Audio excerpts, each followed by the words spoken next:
1990, Decreto 2649, Revisoría Fiscal, Confianza Pública, Fe Pública y Responsabilidad Social. Para estos temas lo vamos a abordar en forma de preguntas para los dos primeros temas. El siguiente va a ser una exposición dada por nuestra periodista Luz Albani. Y el que sigue va a ser una obra de títeres con unos comediantes muy famosos de nuestro país. Nuestras primeras invitadas, muy honrosas de nuestro país, es la doctora Verónica Marín, de la Junta Central de Contadores. Buenos días. Nuestra siguiente invitada es la doctora Ángela Graciano, del Consejo Técnico de la Contaduría Pública. Buenos días. Bueno, vamos a continuar con una serie de preguntas que les voy a realizar a las doctoras. Yo las voy a nombrar para que ellas sepan a quién va a dirigirse. Empecemos con la ley 43 de 1990. Doctora Ángela, ¿quién ejerce la profesión de contador público? La ejercen todas las personas naturales que se hayan acreditado profesionalmente como contadores públicos. Tienen la facultad de dar fe y dictaminan los estados financieros u otras actividades que le competan. Doctora Verónica, ¿cuándo se puede ejercer la profesión de contador público? Para ejercer la profesión de contador público es necesario ser colombiano en ejercicio de los derechos civiles.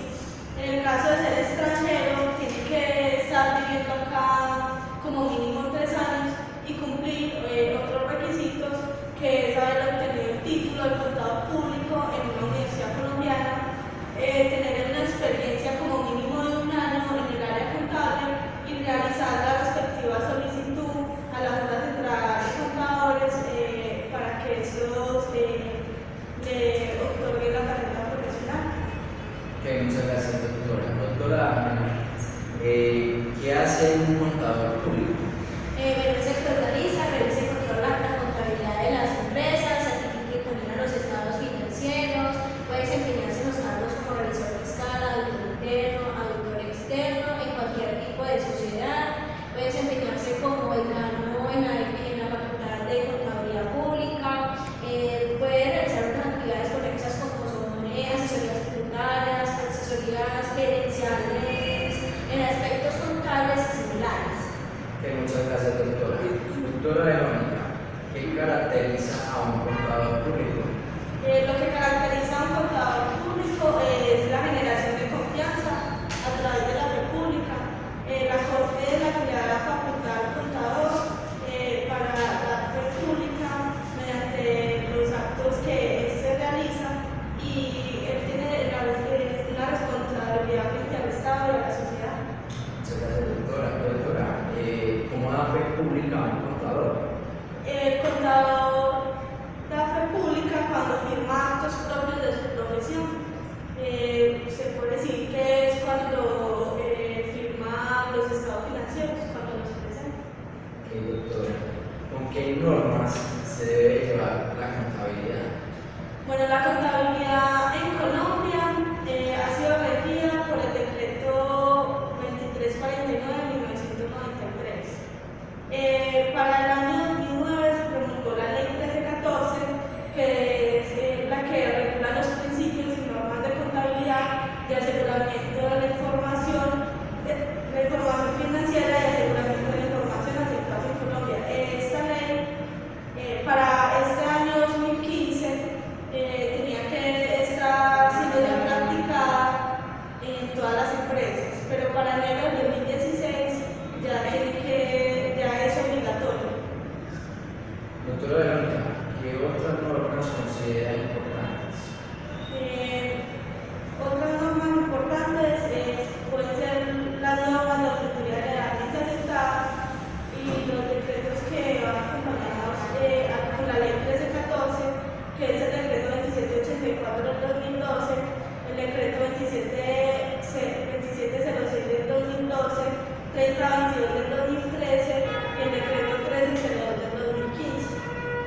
Doctora Verónica, ¿quiénes conforman la Junta Central de Contadores?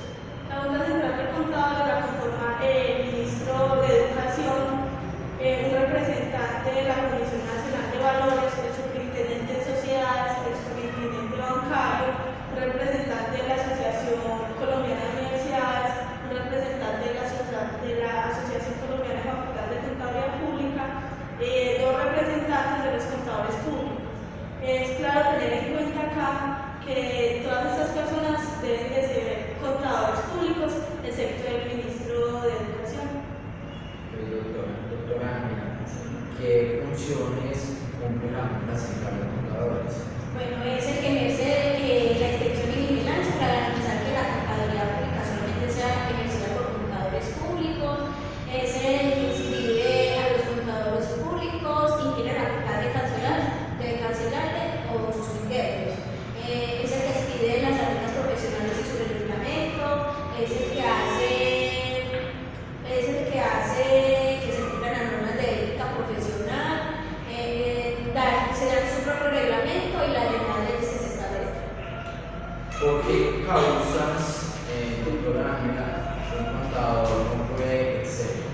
Bueno, por enajenación mental, por embriaguez habitual o otro vicio, por incapacidad grave judicialmente declarado, por la violación de las normas de ética profesional, por desconocer las normas jurídicas respecto a la profesión contable, por desconocer flagrantemente las normas generalmente aceptadas en Colombia, también reincidir por tercera vez en una misma causal y esto le pone multas. Doctora Verónica, ¿qué se hace cuando un contador incumple la norma?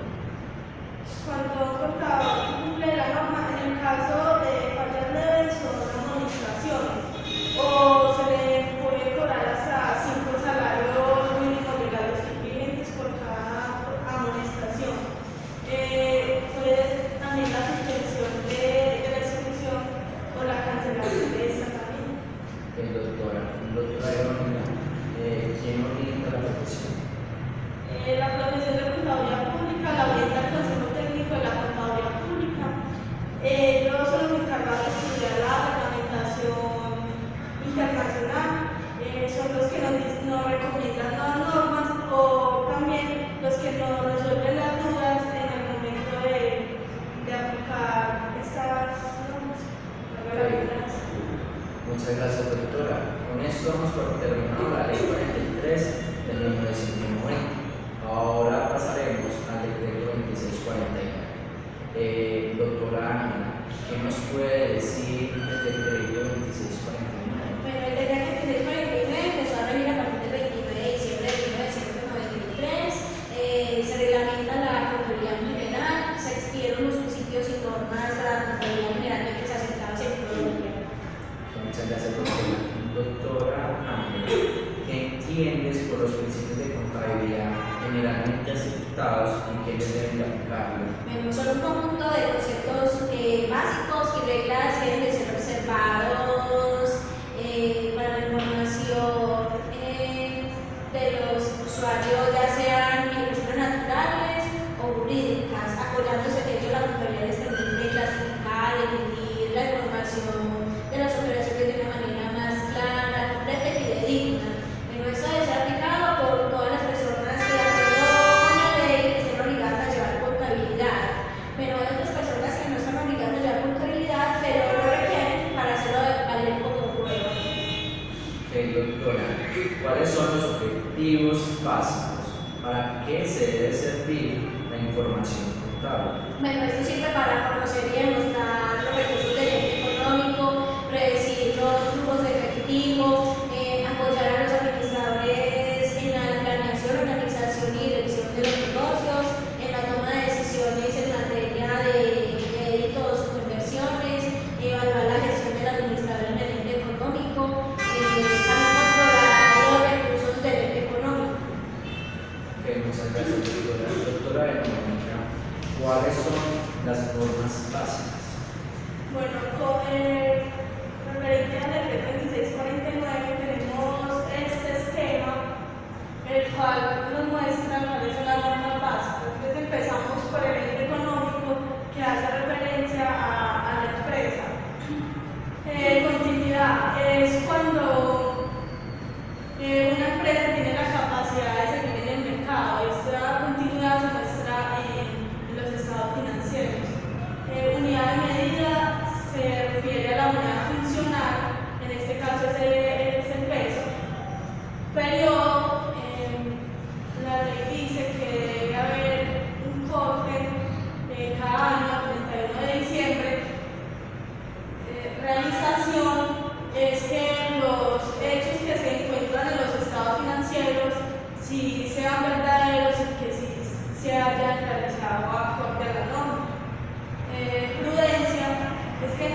trate de no subestimar el activo. Muchas gracias, doctora. Permítame, yo continúo con el resto de criterios. Bueno, continuaremos con evaluación o medición. Evaluación o medición son los hechos que se deben de realizar cuantificadamente. Son hechos que se dan en valor histórico, valor actual o valor presente. ¿Qué significa esto con valor histórico? Valor histórico es decir, un producto que se compró hace muchos años y quisiéramos saber cuánto nos valió ese producto en ese entonces. Entonces, digamos ese valor. En este momento, si el producto llegase a dañarse, cuánto nos cuesta en este momento reponer ese producto, que es el valor actual. Y el valor presente es lo que está valorado en el mercado del producto. Bueno, esencia sobre forma. La esencia sobre forma es cómo se invirtieron los recursos de la empresa, en qué se invirtieron. Estos recursos deben estar sustentados en un registro o un anexo financiero. Asociación. Bueno, la asociación es donde se asocian los gastos, ingresos y egresos que tiene la empresa y que se genera un valor o una unidad total. Plena revelación. En la plena revelación donde demostramos todos los estados financieros de la empresa a personas interesadas y que tienen que ver con la organización. Mantenimiento al patrimonio. Mantenimiento al patrimonio, eso es muy importante porque el patrimonio se debe mantener siempre y debemos estar enfocados en que crezca o por lo menos mantenerlo a partir de la historia, desde que se inició, mantenerlo siempre en el tiempo, nunca ese no, siempre mantenerse el patrimonio que tiene la empresa. Sigo con la importancia relativa. Bueno, la importancia relativa son los activos y pasivos que tiene la empresa. Esta ecuación nos permite dar el resultado que tiene el patrimonio o todos los bienes que posee la empresa. Bueno, con esto terminamos con las normas básicas. Pasaremos a la siguiente pregunta. Doctora Verónica, ¿cuáles son los estados financieros básicos y su importancia? Los estados financieros básicos son 5, que es el balance general, el estado de resultados, el estado de cambios en el patrimonio, el estado de cambios de la situación financiera y el estado de cambios del flujo efectivo. Todos estos estados son muy importantes para la empresa, ya que le ayudan en la toma de decisiones para saber qué pueden invertir, qué estrategias pueden implementar para aumentar sus utilidades. Me permite yo comentar a la doctora Verónica. Primero, los estados financieros, como son los estados financieros consolidados y los estados financieros de propósito especial. Bueno, los estados financieros consolidados son aquellos que representan la situación financiera, las operaciones, los resultados de las operaciones, el cambio en el patrimonio de la situación financiera, el flujo de efectivo. Bueno, ya los estados financieros de propósito especial son aquellos que sirven para satisfacer necesidades específicas de los usuarios de la información contable. Esto se caracteriza por dar una información al mayor detalle. Entonces, algunos hacen parte del estado financiero de propósito especial, como es el balance inicial, que es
Muchas gracias, doctora. Doctora Ángela, ¿cuáles son los elementos que conforman el activo? Pero está las inversiones, cuentas y documentos por cobrar, están los inventarios, está propiedad, planta y equipo, están los activos intangibles, activos diferidos. Ok, muchas gracias, doctora. ¿Nos podría decir cuáles son los elementos del pasivo? Están las obligaciones financieras, cuentas y documentos por pagar, obligaciones laborales, impuestos por pagar, bonos, entre otros. Ok, doctora. Y para concluir, ¿cuáles son los elementos del patrimonio? Bueno, está el capital, valorizaciones, prima de colocación de aportes, está también ajuste anual del patrimonio y ajuste mensual del patrimonio, entre otros. Ok, doctora, muchas gracias. Hablamos de algunas normas sobre registros y libros. Bueno, están los soportes que según el acto, los soportes ya sea de una manera interna o externa, deben de estar autorizados y fechados, y esto debe adherirse a los comprobantes de contabilidad. Pero los comprobantes de contabilidad son las partidas de los libros de resumen y se deben de llevar de una manera cronológica. Están los libros, los estados financieros deben de ser elaborados en los libros de una manera, pues los libros deben de estar codificados y fechados según el tipo de libro. Bueno, también está el registro de los libros, que es cuando la ley, cuando se necesite que sirva como prueba, debe estar registrado previamente a su diligenciamiento ante las autoridades competentes. El lugar donde se deben los libros es en el domicilio principal del ente económico. La forma de llevar los libros es en manual o electrónica. Las cuentas de resumen o auxiliares deben saldarse por lo menos cada mes para totalizarse su saldo. Está la conservación y destrucción de los libros. Los documentos pueden destruirse cada 20 años después del cierre del último ejercicio. Cada 10 años después de que ya se de que se garantice su reproducción, y cada 5 años cuando una empresa se liquide. Ok, muchas gracias, doctora. Doctora Verónica, ¿cómo conforma el Consejo Técnico de la Contabilidad? El Consejo Técnico de la Contaduría Pública está conformado por el Ministro de Desarrollo Económico, por el Ministro de Hacienda y Crédito, por el Superintendente Bancario, por el Superintendente de Sociedades, por el Superintendente de Valores, por un representante de la Junta Central de Contadores, con un representante de la Asociación de Facultades de Contaduría Pública, un contador designado por el Ministro de Desarrollo Económico, de ternas elaboradas por los premios de producción y de la Bolsa de Valores, un contador público designado por el Ministro de Desarrollo Económico, de las ternas elaboradas por las asociaciones de contadores públicos. Son estos los integrantes. Muchas gracias, doctoras, por su participación. Con esto damos por terminado la ley y el decreto 2649. Bueno, vamos a pasar con fe pública, confianza pública y responsabilidad social. En esa cuestión, nuestra reportera Luz Albani nos va a hablar de eso, pero primero vamos a ir a una pausa de comerciales.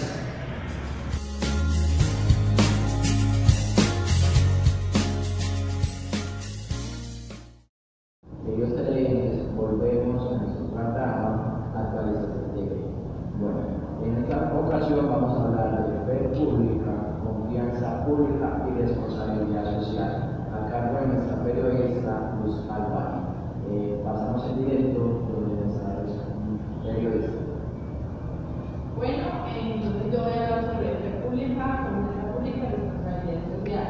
Primero, para dar la definición de estos términos, voy a hablar sobre fe, confianza y responsabilidad. Entonces, ¿qué es fe? Es creer en algo o en alguien, ¿cierto? Es confianza, es tener la seguridad en algo. A mí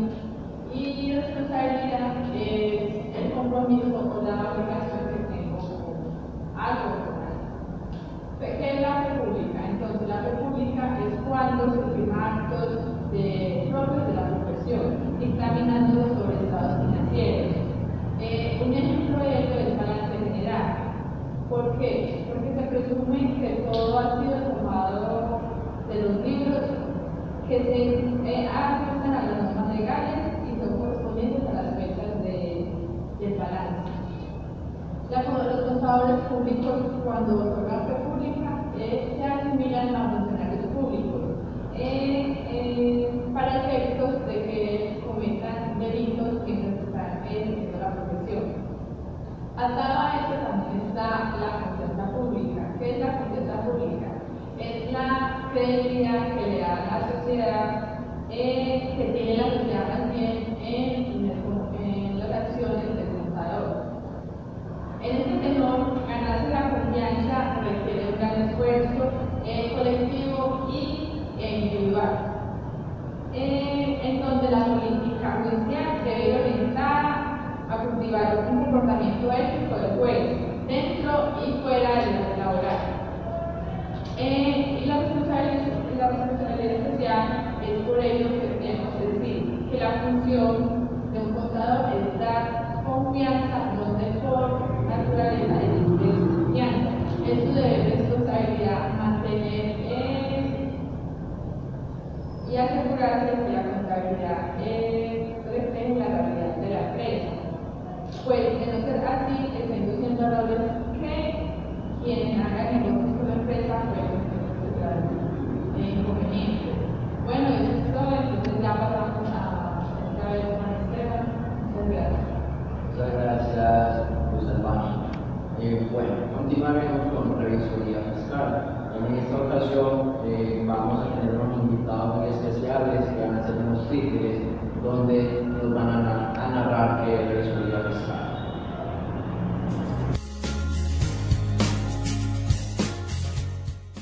En la Universidad de Antioquia, Marta lee en un muro. Revisoría fiscal y auditoría. Marta pensativa le pregunta a Tulia. Tulia, ¿usted sabe qué es revisoría fiscal y auditoría? Tulia asombrada le responde. Mija, no sé qué es. Parece interesante. Preguntémosle al profesor Guillermo. Las dos amigas, intrigadas e interesadas por el tema, se dirigen donde el profesor Guillermo. Tulia le pregunta al profesor. Profe, ¿me puede explicar qué es revisoría fiscal y auditoría? El profesor le responde. Julia, qué interesante pregunta. Claro que sí, te explico. El profesor Guillermo, como un excelente profesional y docente, le dice a Tulia y Marta. Niñas, empecemos por revisoría fiscal. La revisoría fiscal es una institución de origen legal, de carácter profesional, a la cual le corresponde por Ministerio de la Ley, bajo la responsabilidad de un profesional contable, vigilar integralmente los entes económicos, dando fe pública de sus actuaciones, con el propósito de contribuir a la confianza pública. La revisoría fiscal se fundamenta en el interés público y en la necesidad que sus acciones brinden seguridad a quienes interactúen con los entes económicos, en especial en lo concerniente con el cumplimiento de la disposición vigente, la integridad, confiabilidad y pertinencia de la información suministrada, la diligencia de los administradores y la eficacia y eficiencia de las operaciones realizadas. Marta le pregunta al profesor. Profe, ¿y cómo es elegido el revisor fiscal? El profesor Guillermo le responde. Marta, el revisor fiscal, según el artículo 204 del Código de Comercio, las empresas que estén obligadas a tener revisor fiscal deben ser elegidos por la Asamblea o Junta de Socios. Tulia le pregunta al profesor. Profe, ¿y qué función tiene el revisor fiscal? El profesor Guillermo piensa y responde. A ver, Tulia, te explico. La función de un revisor fiscal es hacer el examen crítico, sistemático y detallado de los sistemas de información financiera, de gestión y legal de la sociedad, realizado con independencia por un contador público y utilizando técnicas específicas con el propósito de emitir un informe profesional sobre la razonabilidad de la información financiera, la eficacia y eficiencia y en conocibilidad en el manejo de los recursos y el apego de las operaciones económicas a las normas contables, administrativas y legales que les son aplicables para la toma de decisiones, que permitan la mejora de la productividad de la misma. El profesor Guillermo les dice: Espero que hayan entendido lo de revisoría fiscal. Ahora hablaremos de auditoría. A lo que Tulia y Marta responden. Sí, profesor. Sí, profe. A lo que el profesor Guillermo dice: Bueno, niñas, entonces auditoría es el proceso mediante el cual una empresa o profesional auditor independiente es contratado para recopilar información contable. Marta con intriga pregunta. Profe, ¿y el auditor quién es? El profesor Guillermo, encantado por las ganas de las estudiantes, le responde: Un auditor es una persona capacitada y con la suficiente experiencia para revisar y verificar que los datos contables que la empresa auditada facilite se correspondan realmente con la actividad que han venido desarrollando. Tulia pregunta. Profe, ¿cuáles son las obligaciones de un auditor? El profesor Guillermo responde: Tulia, las obligaciones de un auditor son revisar las cuentas con el objetivo de ver si las empresas han utilizado sus recursos de forma eficiente y eficaz, revisar y verificar los distintos informes ofrecidos por las empresas sobre su actividad económica y comprobar que sea una imagen fiel de la misma. La auditoría y por tanto el auditor tiene que ser totalmente independiente, lo cual es básico para legitimar el proceso y reflejar la realidad. Permite conocer los problemas que la empresa está teniendo en el momento. Una vez terminada de hablar el profesor, Marta le pregunta. Profe, ¿y por qué es importante auditar una empresa? El profesor le dice: es importante, en primer lugar, una empresa tiene que presentar que la utilización que esté realizando de sus recursos es eficiente, dado que hay personas que dependen de la actividad que realicen, por ejemplo, acreedores o sus propios trabajadores. En segundo lugar, las empresas tienen que hacer frente a todas las regulaciones legales, como el pago de impuestos sobre sociedades, de una manera fiel. Por último, la auditoría implica dar confianza a futuros acreedores que la empresa pueda tener. El profesor Guillermo le pregunta a los estudiantes. ¿Alguna otra duda? A lo que los estudiantes responden: No, profesor. No, profe, muchas gracias. Nos quedó muy claro que es revisor fiscal y que es un auditor.